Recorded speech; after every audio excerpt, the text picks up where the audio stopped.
ಇನ್ನಂದ್ರೆ ಅದೇ ವೈಯಕ್ತಿಕವಾಗಿ ಅವರು ಯಾರನ್ನೂ ಸಮೇತ ದ್ವೇಷಿಸ್ಕೊಂತ ಜಾಸ್ತಿಯಾಗಿ ಅವ್ರ ಜೊತೆ ಒಂದು ಒಡನಾಡಿದ್ರೆ ಅದನ್ನ ಹತ್ರ ಬರ್ಬೇಕಾಗ್ತದೆ. ಅದರಿಂದ ಅವ್ರು ಏನು ಮಾಡ್ತಿದ್ರು ಅಂತ ಹೇಳಿದ್ರೆ ಸ್ವಲ್ಪ ಹೇಗೆ ಅವಾಯ್ಡ್ ಮಾಡೋದು ಅಂತೇಳಿ ಯೋಚನೆ ಮಾಡೋಂಥ ಒಂದು ಐಡಿಯಾ ಅವ್ರದ್ದು.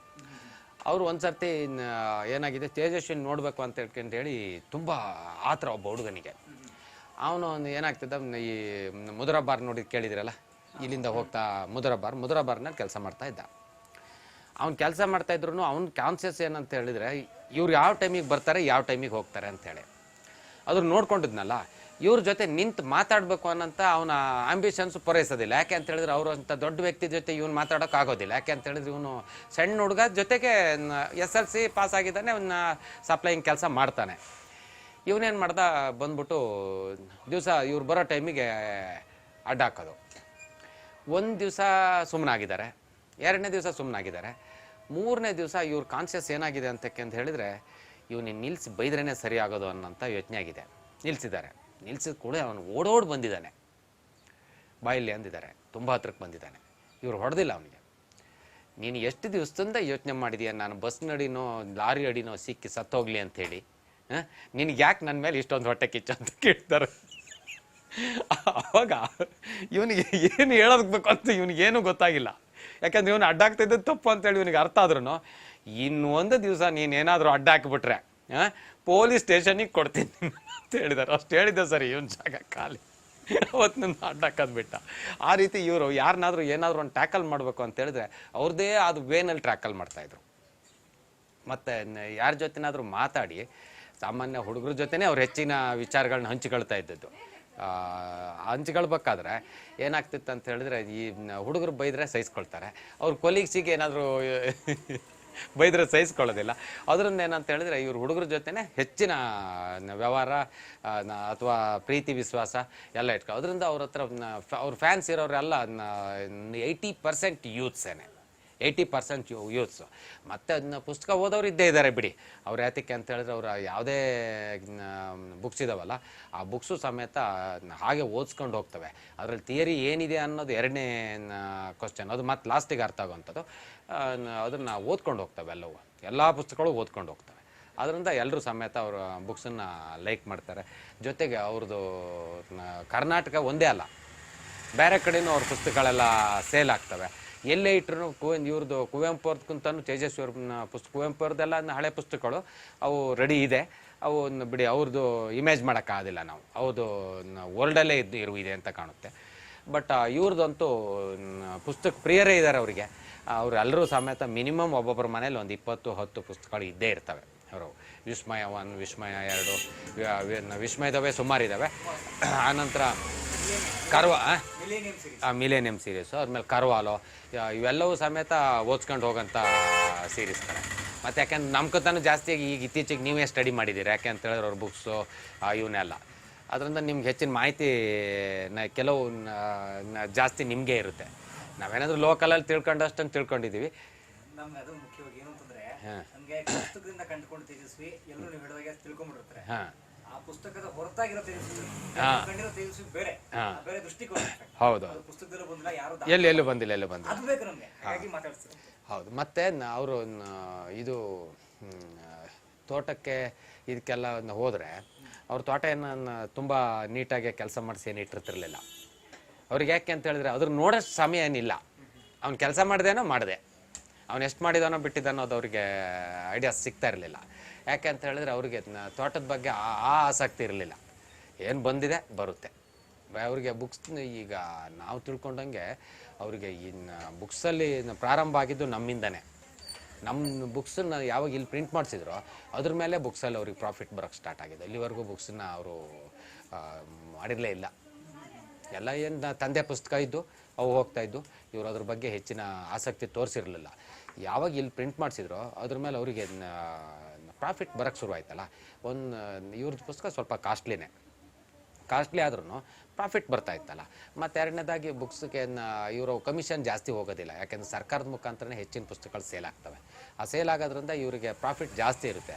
ಮತ್ತು ಇವ್ರಿಗೆ ರಾಯಲ್ಟಿ ಬರುತ್ತಲ್ಲ, ಆ ರಾಯಲ್ಟಿ ಒಂದೊಂದು ಮತ್ತು ಇವೆಲ್ಲ ಇವ್ರದ್ದು ಏನು ಪುಸ್ತಕ ಪ್ರಕಾಶನಕ್ಕೆ ತೊಗೊಂಡ್ರು ಅದು ಬೇರೆಯವ್ರ ಪುಸ್ತಕನೂ ತೊಗೊಂಡು ಪ್ರಿಂಟ್ ಮಾಡಿಸ್ತಾಯಿದ್ರು. ಮತ್ತು ಇವರು ಅದರಲ್ಲಿ ಕೆಲವು ಇನ್ವಾಲ್ವ್ ಆಗಿ ತಿದ್ದುಪಡಿ ಇಂಥವು ಮಾಡಿದವು ಜಾಸ್ತಿ ಇರ್ತದ್ದು. ಆ ಪುಸ್ತಕಗಳನ್ನೆಲ್ಲ ಪ್ರಿಂಟ್ ಮಾಡಿಸ್ತಿದ್ದು, ಅವೆಲ್ಲವೂ ಸಮೇತ ಇವ್ರ ಹೆಸರಿನ ಮೇಲೇ ಓಡ್ತಾಯಿದ್ದು ಪುಸ್ತಕ.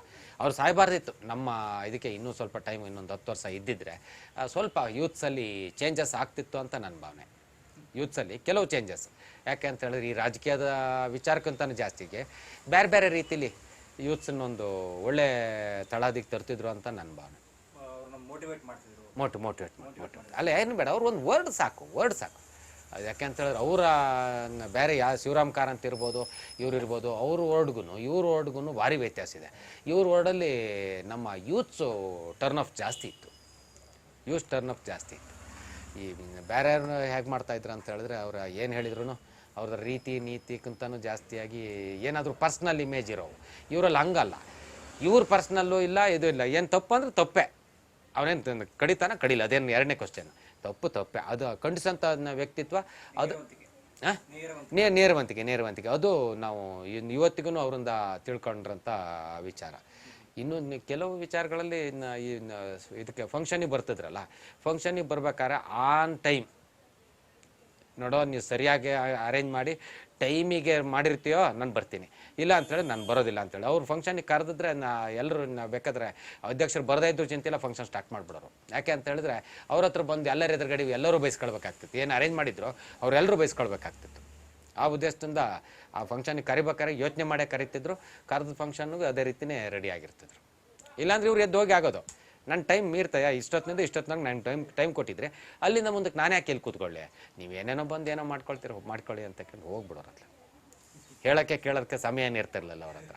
ಹಾಗಾಗ್ಬಿಟ್ಟು ಅದೇ ನೀವು ಹೇಳಂಗೆ ನೇರವಾದ ವಿಚಾರ.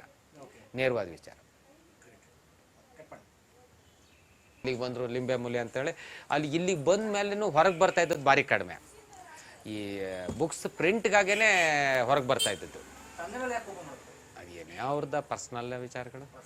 ಇವರು ಆಗಿದ್ದು ಅಂತ ಹೇಳಿದ್ರೆ ನನ್ನ ಲೆಕ್ಕಾಚಾರದಲ್ಲಿ ಈ ಅವರಿಗೆ ಒಂದು ಧೈರ್ಯ ಕೊಟ್ಟದ್ದು ನಾವೇನೆ. ಯಾವುದಕ್ಕೆ? ಪುಸ್ತಕ ಪ್ರಿಂಟ್ ಮಾಡೋದಕ್ಕೆ. ಅಲ್ಲಿವರೆಗೂ ಅವರಿಗೆ ಕಾನ್ಫಿಡೆನ್ಸ್ ಇರಲಿಲ್ಲ, ಪುಸ್ತಕ ಪ್ರಿಂಟ್ ಮಾಡಿಸೋಂಥ ಕಾನ್ಫಿಡೆನ್ಸ್ ಇರಲಿಲ್ಲ. ಏನೇ ಇಲ್ಲಾಂದ್ರೆ ಎಲ್ಲೋ ಮಾಡಿಸೋದು ಅನ್ನೋಂಥ ರೀತಿನೇ ಇದ್ದರು.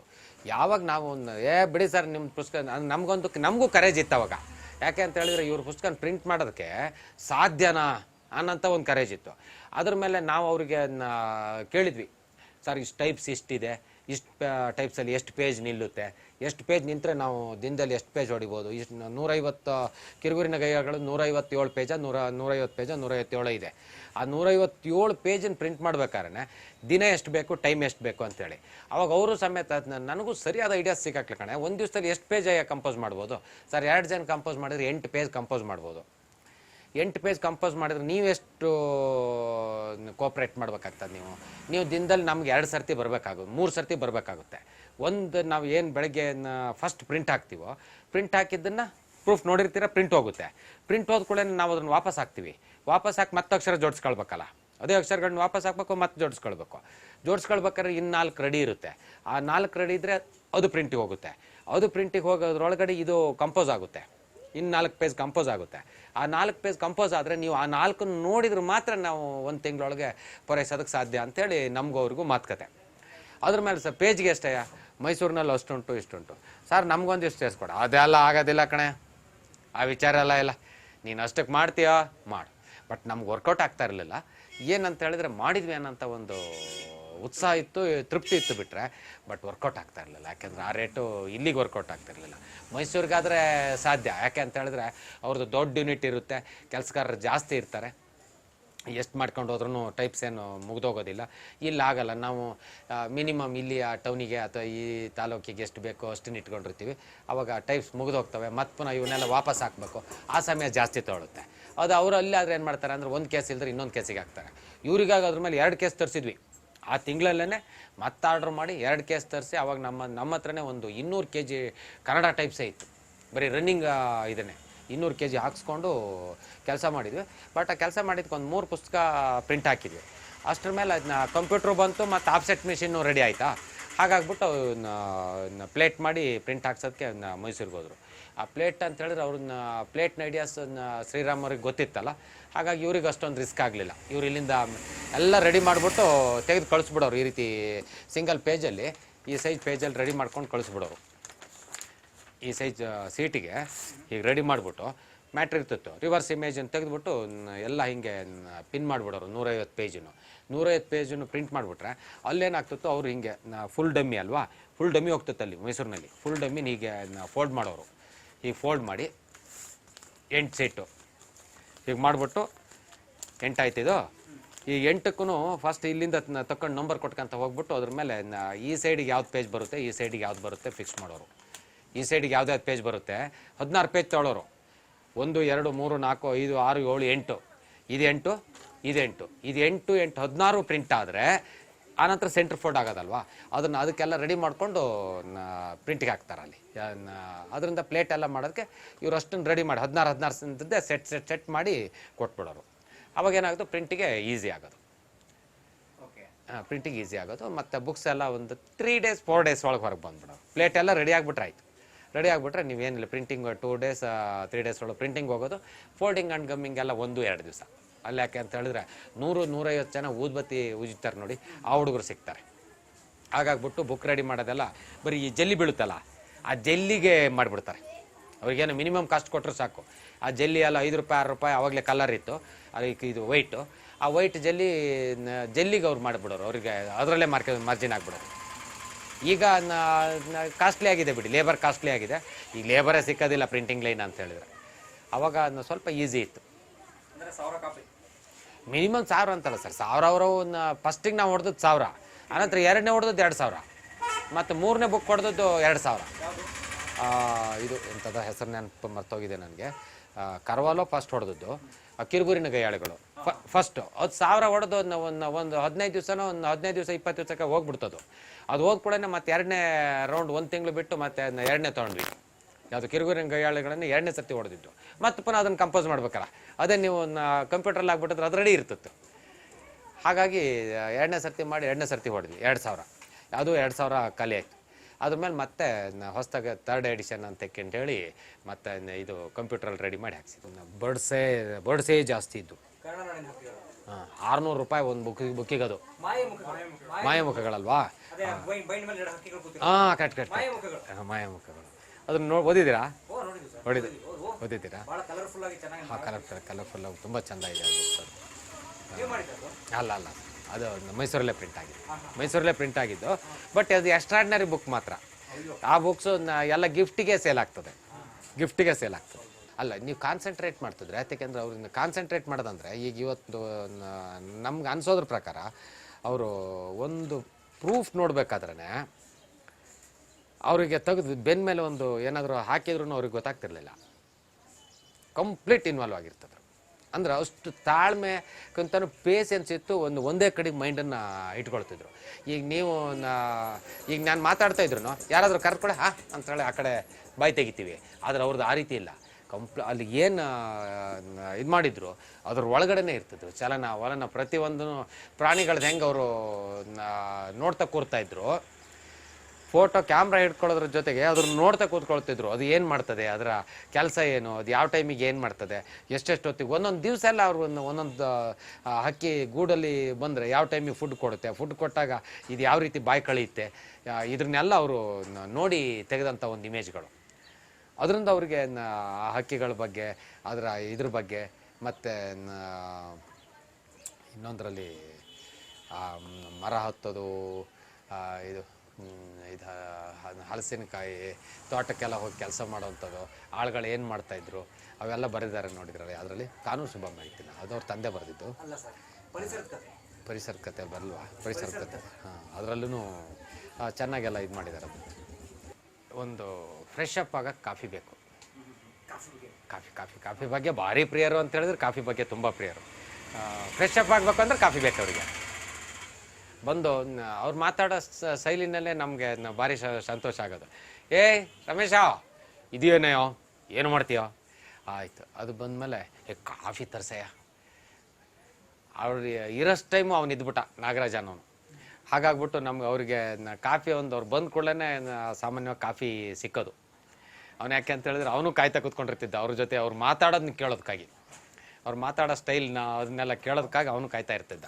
ಆವಾಗ ನಾವು ಲೋಕಪ್ ಕೊಡೋ ಅಂತಕ್ಕಂಥೇಳಿ ಇಲ್ಲಿ ಹತ್ತಿರದವ್ರು ನಮ್ಮ ಸ್ನೇಹಿತರೊಬ್ಬರಿದ್ದರು. ಆನಂತರ ಮಂಜಣ್ಣ ಅಂತಕ್ಕಂಥೇಳಿ ಇನ್ನೊಬ್ರು ಸ್ನೇಹಿತರಿದ್ದರು. ಅವರೆಲ್ಲರೂ ಸಮೇತ ಈ ಕಂಪೋಸ್ ಮಾಡೋಕ್ಕೆ ಹೊಸದಾಗೆ ಕಲ್ತ್ಬಿಟ್ರು ಇವರಲ್ಲಿಗೆ ಬರೋದ್ರಿಂದ. ಲೋಕಪ್ಪ ಅನ್ನೋರು ನಮ್ಮ ಹತ್ರ ಇದ್ದವರು, ಮಂಜಣ್ಣವ್ರು ಅವ್ರಿಗೇನು ಗೊತ್ತಿರಲಿಲ್ಲ ಅಕ್ಷರಗಳೇ, ಇವ್ರ ಜೊತೆ ಸೇರಿಕೊಂಡು ನಾನು ಕಲಿತೀನಿ ಕಲ್ತ್ಬಿಟ್ರು. ಅಷ್ಟೊಂದು ಇವ್ರ ಇಂಟ್ರೆಸ್ಟಿನ ಜೊತೆ ಅವರೆಲ್ಲ ಇನ್ವಾಲ್ವ್ ಆಗಿದ್ದರು. ಹಾಗಾಗಿ ಇವರ ಇನ್ವಾಲ್ವ್ಮೆಂಟ್ಸಿನ ಜೊತೆ ನಾವು ಎಕ್ಸ್ಟ್ರಾ ಹೇಳೋಂಥದ್ಕಿಂತನೂ ಎಲ್ರಿಗೂ ಸಾಮಾನ್ಯ ಗೊತ್ತಿರೋಂಥದ್ದೇ. ಈಗ ನೀವು ಏನೇನೋ ನಮ್ಗಿಂತ ಜಾಸ್ತಿ ನೀವೇ ತಿಳ್ಕೊಬಿಟ್ಟಿದ್ದೀರಾ. ಯಾಕೆ ಅಂತ ಹೌದು ಅಲ್ಲ, ಕೆಲವು ಟೈಮ್ ಕೆಟ್ಟದಾಗೂ ಬೈದ್ಬಿಡೋರಲ್ಲ. ಹಾಗಾಗ್ಬಿಟ್ಟು ಏನಾಗ್ತಿತ್ತು ಅಂತ ಹೇಳಿದ್ರೆ, ಈ ಬೇರೆಯವ್ರಿಗೆ ಆ ರೀತಿಯ ಒಂದು ತೇಜಸ್ವಿಯವ್ರು ಬಂದರು ಅಂತ ಹೇಳಿದ್ರೆ ಅವ್ರನ್ನ ನೋಡೋದೇ ಕಷ್ಟ, ಅವ್ರು ನೋಡಿದರೆ ಒಂದು ಪುಣ್ಯ. ಈಗ ದೇವಸ್ಥಾನಕ್ಕೆ ಹೋಗಿ ದೇವ್ರನ್ನ ನೋಡಿದರೆ ಕೆಲವ್ರಿಗೆ ಸಂತೋಷ ಆಗ್ಬೋದು, ಬಟ್ ಅವ್ರನ್ನ ನೋಡಬೇಕು ಅಂತ ಹೇಳಿದ್ರೆ ಮುಕ್ತ ಹತ್ತಿರವಾಗಿ ನೋಡೋದು ಕಷ್ಟ. ಅದ್ರಿಂದ ಎಷ್ಟೋ ಜನ ಮಾಸ್ಟರ್ಗಳೆಲ್ಲ ನಮ್ಮ ಪ್ರೆಸ್ಸಿಗೆ ಬರೋರು, ಟೈಮ್ ನೋಡ್ಕೊಂಡು ಆ ಸೈಡಲ್ಲಿ ಬಂದು ನಿಂತ್ಕೊಳ್ಳೋರು, ಯಾಕೆಂದ್ರೆ ಇವ್ರನ್ನ ನೋಡೋದಕ್ಕಾಗಿ. ಆವಾಗ ಇನ್ನೂ ಕೆಲವ್ರು ಬಂದು ನಮ್ಮ ಮುಖಾಂತರ ಪರಿಚಯ ಮಾಡಿಸ್ಕೊಳ್ಳೋರು, ಅವ್ರ ಜೊತೆ ಒಂದು ಪರಿಚಯ ಮಾಡಿಸ್ಕೊಳ್ಬೇಕು ಅಂತ. ಅಲ್ಲ, ಮತ್ತೆ ಪುನಃ ಅವ್ರಿಗೆ ನೆನಪಿರ್ತಿರ್ಲಿಲ್ಲ. ಯಾಕೆ ಅಂತ ಹೇಳಿದ್ರೆ ದಿನ ಅವರಿಗೆ ಸಾವಿರಾರು ಜನ ಬರೋರು ಹೋಗೋರು ನೋಡೋರು ಎಲ್ಲ ಇದ್ದಿದ್ದರಿಂದ ಅವ್ರಿಗೆ ಮಾತಾಡಿಸ್ದವ್ರನ್ನ ಹೆಚ್ಚಾಗಿ ಟಚ್ ಇಟ್ಕೊಳಕ್ಕೆ ಆಗ್ತಿರ್ಲಿಲ್ಲ. ಆದರೆ ಕೆಲವ್ರದ್ದು ಮಾತ್ರ ಈ ಹುಡುಗರು ಯಾರೇ ಹೋದ್ರೂ ಏಯ್ ಯಾವಾಗ ಬಂದ್ಯಾವ ಹಾಂ ಈ ರೀತಿ ಅವರು ಆ ರೀತಿ ಮಾತಾಡಿ ನಮಸ್ಕಾರ ಸರ್ ಅನ್ನೋದು ಬೇಕಾಗಿರಲಿಲ್ಲ ಅವ್ರಿಗೆ. ನಮಸ್ಕಾರ ಅಂದ್ರೆ ಸಿಟ್ಟವ್ರಿಗೆ. ಯಾಕೆ ಅಂತ ಹೇಳಿದ್ರೆ ಅದು ಅವರು ಇಷ್ಟಪಡ್ತಿರ್ಲಿಲ್ಲ. ಬಂದು ಅವ್ರನ್ನ ಮಾತಾಡಿಸ್ಬೇಕಷ್ಟೇ, ಅದು ಮಾತ್ರ. ಬಂದು ಫಸ್ಟ್ ಹೆಗಲ ಮೇಲೆ ಕೈ ಹಾಕ್ಕೊಂಡು ಅವ್ರ ಕೈ ನೆಗಲ ಮೇಲೆ ಇಟ್ಕೊಂಡು ಆನಂತರ ಮಾತುಕತೆ ಶುರು, ಸ್ನೇಹಿತರಿದ್ದಂಗೆ. ಅದರಿಂದ ಯೂತ್ಸ್ ಅವರಿಗೆ ಹೆಚ್ಚಾಗಿ ಯೂತ್ಸ್ ಇರೋದು ಅವ್ರ ಜೊತೆ ಅದೇ ಉದ್ದೇಶದಿಂದ. ನಮ್ಮ ಹತ್ರ ಬಂದ್ರೂ ಸುಮ್ಮನೆ ಇರ್ತಿರ್ಲಿಲ್ಲ ಅವರು. ಬಂದು ನೋಡ್ಬಿಟ್ಟು ಎಲ್ಲರನ್ನೂ ಒಂದ್ಸರ್ತಿ ಹೆಗಲ ಮೇಲೆ ಕೈ ಹಾಕಿ ಅದ್ರ ಮೇಲೆ ಅದು ಹಂಗೆ ಮಾಡ್ಬೇಕು ಕಣೆ, ಇದು ಹಿಂಗೆ ಕಡೆ ಅಂತೇಳಿ ವಾದ ಮಾಡಿ, ಈ ಅಲ್ಲೇನಾಗ್ತಿತ್ತು ಉತ್ತರ ಪ್ರತ್ಯುತ್ತರ ಇದ್ದಂಗೆ. ಈ ನಮಗೆ ಪ್ರತಿಯೊಂದಕ್ಕೂ ಏನಾಗ್ತದೆ ಸರ್ ಅದು ಹಂಗೆ ಅಂತ ಹೇಳಿದ ಕೂಡ ಅಲ್ಲ ಕಣೆಯ ಅದು ಹೀಗೆ ಬರಬೇಕು ಅಂತ ಯಾಕೆಂದು ಹೇಳಿದ ಕೂಡ ಸಾರ್ ಇಲ್ಲ ಸರಿ ಅಂತ ಹೇಳಿದ ಕೂಡ ಮತ್ತೆ ಪುನಃ ಹೋಗಿ ಅವರು ವಿಚಾರನ ವಿಮರ್ಶೆ ಮಾಡ್ಕೊಂಡು ಮತ್ತೊಂದು ಕರೆಕ್ಟ್ ನೀನು ಹೇಳಿದೆ ಕರೆಕ್ಟ್ ಕಣೆ ಅಂತ ಬರೋರು. ಅದು ಅವ್ರದ್ದೊಂದು ಗುಡ್ ನೇಚರ್.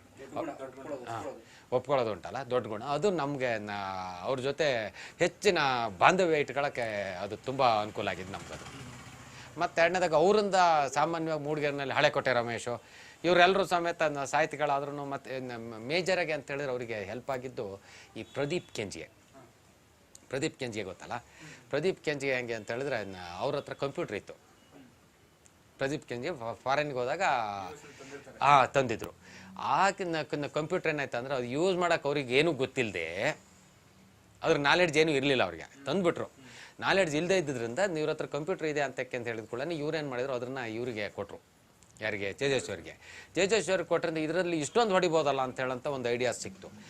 ಸಿಕ್ಮೇಲೆ ಒಂದು ದಿವಸದಲ್ಲಿ 20 ಪೇಜನ್ನು ಟೈಪ್ ಹೊಡಿಬೋದು ಅಂತ ಹೇಳ್ಕೊಂಡು ಆದ ಕೂಡಲೇ ಇವರು ಒಂದು ಹುಡುಗಿನ ಇಲ್ಲಿಂದ ಕರೆದ್ಬಿಟ್ಟು ಪೇಜಿಗೆ ಇಷ್ಟು ಕೊಡ್ತೀನಿ ಅಂತ. ಪೇಜಿಗೆ ಅಲ್ಲಿ ಅಷ್ಟು ಕೊಡ್ತಿದ್ರಲ್ಲ, ಎಷ್ಟು ನಮ್ಮ ಮೈಸೂರಲ್ಲೆಲ್ಲ ಕೇಳ್ಕೊಬಿಡೋರು ಇವರು. ಎಷ್ಟು ಕೊಡ್ಬೋದು? ಸರಿ ನಿಂಗೆ ಪೇಜಿಗೆ ಇಷ್ಟು ಕೊಡ್ತೀನಿ, 2 ರೂಪಾಯಿ ಜಾಸ್ತಿ ಕೊಡ್ತೀನಿ. ಮೈಸೂರಲ್ಲಿ ಇಷ್ಟು ನೀನು ಯಾಕೆಂದ್ರೆ ಬಂದು ಹೋಗ್ಬೇಕಲ್ಲ, ಬಸ್ ಚಾರ್ಜು ಎಲ್ಲ ಸೇರಿ ನಿನ್ಗೆ 2 ರೂಪಾಯಿ ಜಾಸ್ತಿ, ನೀನು ಪೇಜ್ ಹೊಡೆದು ಹೋಗು ಅಂತ. ಅವ್ರ ದಿನದಲ್ಲಿ ಒಂದು 20 ಪೇಜ್ ಹೊಡೆದು ಬರೋಳು, 15-20 ಪೇಜ್ ಹೊಡೆದು ಬಂದು ಹೊಡೆದು ಬರೋಳು. ಆ 20 ಪೇಜನ್ನು ಇವ್ರು ಕೂತ್ಕೊಂಡು ಕರೆಕ್ಷನ್ ಅಟೆಂಡ್ ಮಾಡೋರು. ಕರೆಕ್ಷನ್ ಅಟೆಂಡ್ ಮಾಡಿ ಒಂದು ಸರ್ತಿ ಡಿಲೀಟ್ ಆಗಿದ್ದು ಉಂಟು, 1-2 ಪೇಜು. ಆದ್ಮೇಲೆ ಮತ್ತೆ ಪುನಃ ಹೊಡೆಸ್ಕೊಂಡದ್ದು ಉಂಟು. ಪ್ರೂಫ್ ತೆಗೆದಿತ್ತಲ್ಲ ಅದ್ರನ್ನ ತೆಗೆದು ಮತ್ತೆ ಇದು ಟೈಪಿಂಗ್ ಏನು ಬರ್ತಿರ್ಲಿಲ್ಲ ಇವರಿಗೆ. ಸ್ವಲ್ಪ ಎಲ್ಲ ಪ್ರಾಕ್ಟೀಸ್ ಮಾಡಿದರು. ಪ್ರೂಫ್ ಅಟೆಂಡ್ ಮಾಡ್ತಿದ್ರು ಕ್ಲೀನಾಗಿ. ಆ ಪ್ರೂಫ್ ಅಟೆಂಡ್ ಮಾಡೋದ್ರಂತೆ ಕೆಲಸ ಬೇಕಾಗ್ತದೆ. ಒಂದು ಸರ್ತಿ ಇದ್ದಾವೆಲ್ಲ ಸೇವ್ ಆಗಿರ್ತಿದ್ವು ಅಲ್ಲ, ಸೇವ್ ಆಗಿದ್ದನ್ನೆಲ್ಲ ಮತ್ತೆ ತೆಗೆದು ಕೊಡೋರು. ಎಲ್ಲ ಒಂದು ಬುಕ್ ರೆಡಿ ಆಗಿಬಿಟ್ರೆ ಸಾಕು, ಅದು ಪೂರ್ತಿ ಎಲ್ಲ ಒಂದು ಫೈಲಲ್ಲಿ ಸೇವ್ ಮಾಡಿಬಿಟ್ಟು ಇದರಲ್ಲಿ ಹೊರಗೆ ತೆಗೆದು ಇಟ್ಬಿಡೋರು. ಅದರಿಂದ ಅದು ಎಷ್ಟು ಬೇಕಾದ್ರೂ ಸೇವ್ ಮಾಡ್ಕೊಂಡು ಹೋಗೋಕೆ ಅನುಕೂಲ ಆಯ್ತು ಅವರಿಗೆ.